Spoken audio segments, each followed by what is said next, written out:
Hey, welcome back to How to Bake That. My name's Natalie, and this week I'm going to show you how to make a two-tiered cake since my friend's father is getting back from a mission trip in Africa and it was also just his birthday. So I'm going to make him a cake. Now let's get on with the video. The first thing we're going to do is start out with 4 layers of my white cake. And since I've already showed you how to do that, I'm going to leave a link in the description down below. And you can click that so that you can watch that video and you'll know how to make it. But as I told you last week, that was a double recipe. So this week I'm actually going to triple my recipe because I will need 4 thick layers of cake. Before we start this video, make sure you give this video a big thumbs up. And if you're new to the channel, make sure you subscribe and hit the notification bell so that you know when I release a new video. And make sure you comment down below what you think of this video and what you want to see next. This cake is actually a secret surprise cake. So, I asked my friend what her dad's favorite colors were, and she said that it's blue and green. So, what I'm going to do is I'm going to dye my white cakes a nice color blue, just a deep blue, and then we're going to actually make our own marshmallow fondant, which we're going to dye green. So this is the color that I decided to dye my batter. And the way I did that is adding in a lot of blue and 1 drop of black food dye. And what we're going to do is we're actually going to separate it into 2 9-inch pans. That will be our bottom tier. Then we're going to go to an 8-inch pan, which I only have 1 of. And then we're going to have to do what we did last time, and we're going to have to bake it, remove it, and then bake it again. So I did have a lot of batter since I tripled it, and since these layers will be thicker, they can take anywhere from 15 to 25 minutes to bake. Alright guys, so I have my cakes in the fridge chilling until I am done making my buttercream. So right now I've already creamed together the butter and put in the sugar, and I've actually tripled this recipe, but we're going to make this into chocolate. And if you want to know how I creamed together my butter and everything, then click the link in the description down below. So right here we have 100% cocoa powder, and we're going to add in about 3 teaspoons of it. If you don't like that much chocolate, then just do it to taste, and if you like more, then just do it to taste. Her friend was kind of in the middle there. So I'm just going to add a little bit. And I do have milk here because it might get too thick. So I'm just going to, since this is a dry ingredient that always comes out at you, turn it on 1.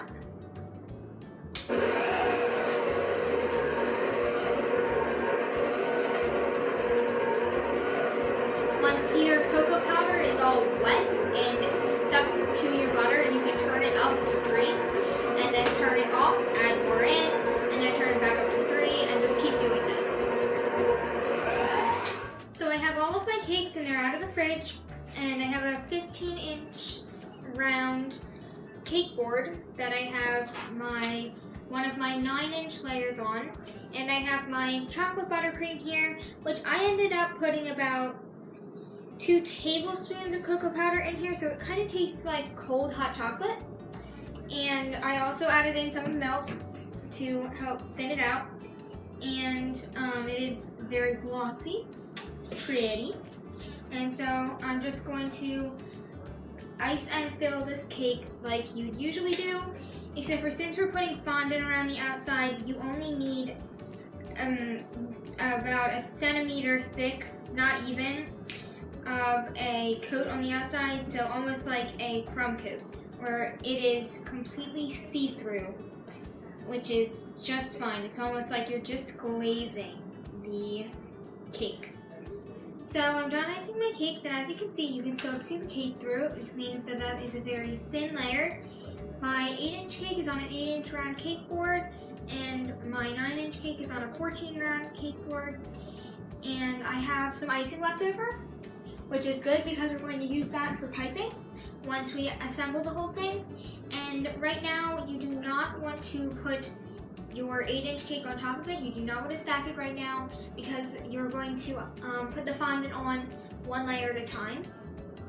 So I'll get back to you when we're ready to make that fondant. So I am back now, and these are my cakes, and they're out of the fridge. They've been in the fridge overnight. And so the reason I have a fondant smoother and a paper towel is because fondant covers up some mistakes, but you need to get out most of the lumps. And since my icing is hard and nothing comes out of my finger when I touch it, what you want to do is you take your paper towel on a spot that's clumpy, and then you take your fondant smoother and just go around and just smooth it like that. Just do it like that, and then you just do the top and everything, and then you take it off, and it looks like that. And what we're going to do is we're just going to do this all the way around the cake. So now we're ready to start making our marshmallow fondant to go over our cakes. The things you will need to make the marshmallow fondant will be 1 10-ounce bag mini marshmallows, 4 to 5 cups powdered sugar, 3 tablespoons water, and an optional tablespoon vanilla extract. The reason that I said that vanilla extract was completely optional is because you can add any flavor you want in it, or food dye, which we're going to be adding green in, and you don't even have to add any flavors in, but I think that vanilla makes it taste a lot more like vanilla than it does just sugar. So the first step we need to do, and right here I just have a baking mat with powdered sugar sprinkled on it. So we need to go over to the microwave, and what we're going to do first is we're going to take our water and we're going to pour it in this bowl. And then we're going to take the marshmallows over there to the microwave, and we're going to microwave it on high for 1 minute, or until the marshmallows are puffy and expanded. And then after that you're going to start, and if you still see some unmelted marshmallows, then you stick it back in the microwave for 30 to 45 seconds. Now we have our marshmallows here, and we're going to stick this in the microwave on high for 1 minute.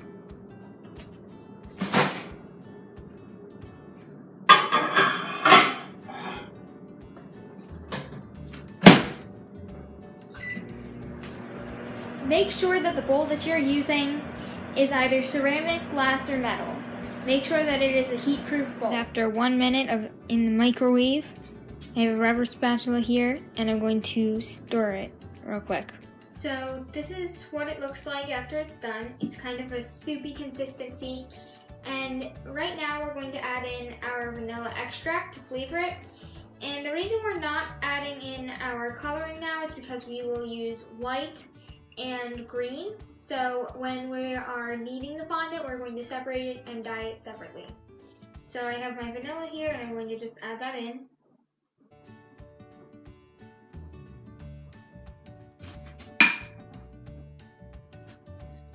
And I'm going to take my rubber spatula again, and I'm just going to fold that into my marshmallows. It will dye it a little bit of a brownish color, but that's okay. Just be gentle with it because you want it to stay fluffy. And make sure not to overmix this, because if you do, it will get too hard, which is not what we want. We want it to be a workable consistency. Okay, so it's now done, and now we're ready to start adding in our powdered sugar to make it more of a thick consistency. So now I have my powdered sugar, and this bag, what's in here right now is 4 cups, and that might be all we need. And I have a little bit more powdered sugar if we need it. So I'm just going to add some in.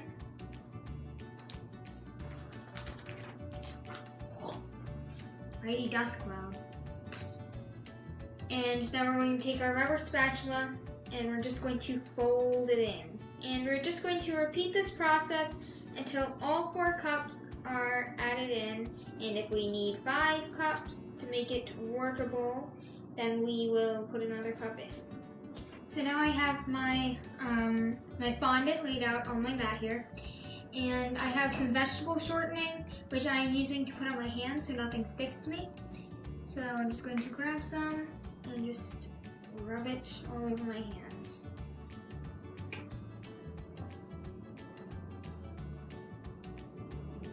I have also sprinkled some powdered sugar on top and the parts that were still sticky of the fondant. So now it's time to knead this. If you knead it too much, it will become stiff, just like if you knead dough too much. So just knead it until it's all combined. Make sure that your surface is also very well powdered sugared. Just knead this until all the powdered sugar is incorporated. And the way that I knew to take this out of the bowl is when you just could not use a rubber spatula anymore to get it to knead.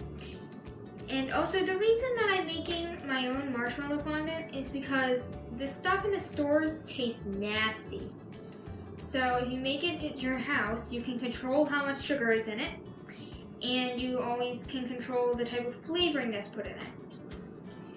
The stuff at the stores, it just tastes way too sweet, so we just don't use it as much. And for the sugar, I ended up using 4 cups of powdered sugar, and that's it. And this fondant, once it's kneaded into a ball, you can wrap it up in saran wrap and either freeze it, or you can put it in the refrigerator or store it in a cool place. But make sure that it is wrapped up very tight, or else it will dry out. If you're not going to use it right away, then just store it like that. Alright, so I need a little bit more powdered sugar because this stuff is getting too sticky. So I'm actually just going to pour a pile here, and if I need it, then I will put this in it. And what I'm doing here to knead this is I'm just folding it over itself, and I just keep doing this until it's all completely combined and there's no streaks of powdered sugar in it. Okay, so now it's done, and this is what it looks like. It's just completely white, and now we're ready to dye our fondant. So what I'm going to do is I'm just going to break this in half. Well, actually, I'm going to leave 3/4 green. I'm going to dye 3/4 green because we will need a lot more green than we will of white. So I'm just going to tear this apart.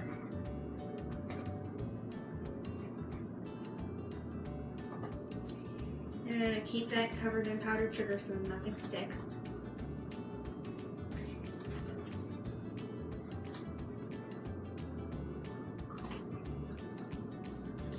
So this is going to be our white fondant. And you don't have to use white. Just for this occasion, I'm using white to cut out letters that say happy birthday and welcome back. So I have white fondant. And then this is going to be dyed to be green. So for this dyeing process, you might need gloves. So I have some green food dye here, and if you don't have this, you can use blue and yellow to make green. And so what I'm going to do, if I can open this is the new bottle. Technical difficulties. One moment. Please hold.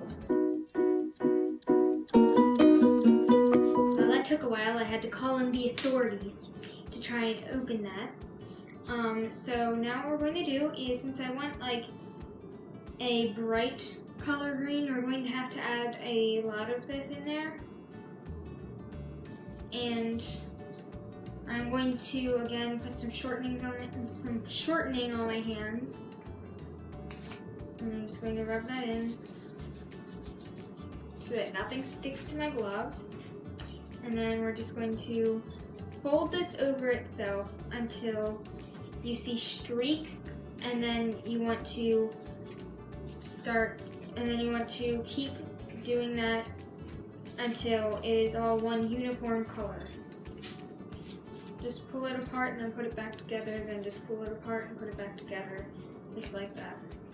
If you don't have any shortening, you can also use powdered sugar to coat your hands with, but I find that shortening works best.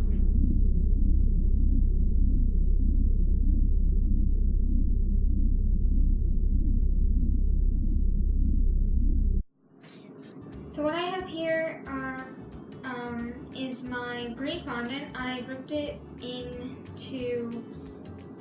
separated into 3/4 and 1/4 pieces. And I'm going to use my 3/4 one to cover my 9-inch cake. And I'm going to use my 1/4 one to do it over, to cover.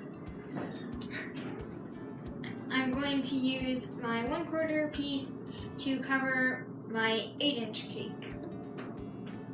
So I'm just going to put it into the middle of my pastry mat, and I have all the way up to 14 inches. I'm going to roll this out to 11 inches so that I have 2 inches along the sides. So my rolling pin is just coated with powdered sugar to keep it from sticking. I would not recommend using Crisco on the rolling pin because it is kind of wet and it will just wet the fondant and then it just won't turn out very well. I have a pile of powdered sugar there so that if I need it, I can use it to coat my surface again or coat my fondant or my rolling pin. And you don't want a very thick piece of fondant, you just want it pretty thin.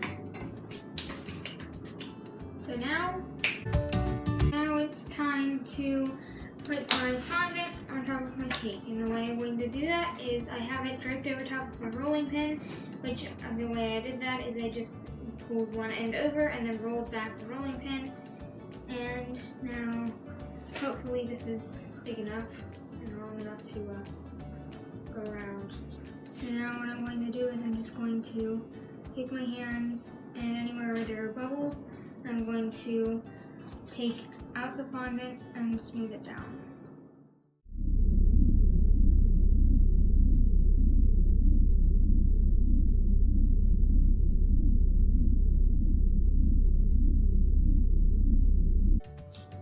So that's what it looks like after all the letters are on it. And the way I did that is I rolled out my white fondant and I used some cookie cutters shaped like letters and I cut them out and to spell Happy B-Day and Welcome Home.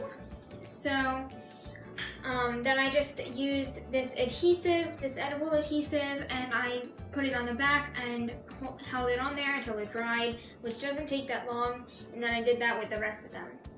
Now I have my leftover chocolate buttercream here, and it is in a piping bag fitted with the tip 864. And what we're going to do is we're going to do a border around this tier and the bottom tier. And then we're going to do the very last finishing touches.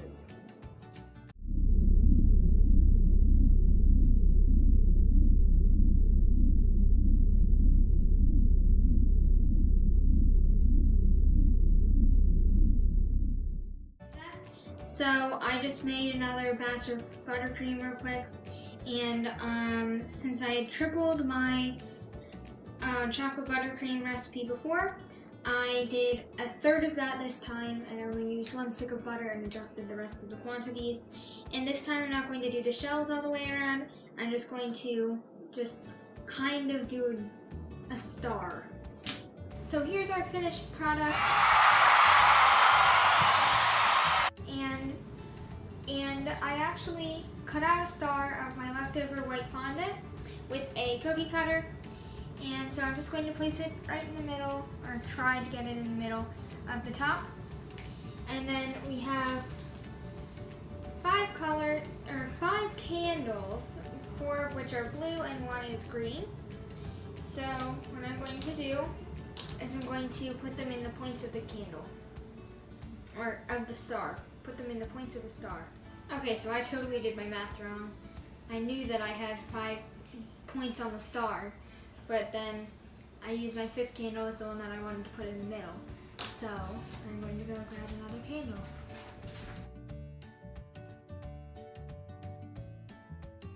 So change of plans, we had to actually use 2 white candles in the back because I only had 4 blue ones and I just wanted to make it look even. So 2 white candles in the back, and then there were 3 blue candles in the front, and then 1 taller green one in the middle. And then the finishing touch will be this happy birthday thingy that sticks inside the cake. So I'm just going to put it right here, and it's just going to sit like that. There we go. So happy birthday, welcome home, everything like that. Now it's finally finished.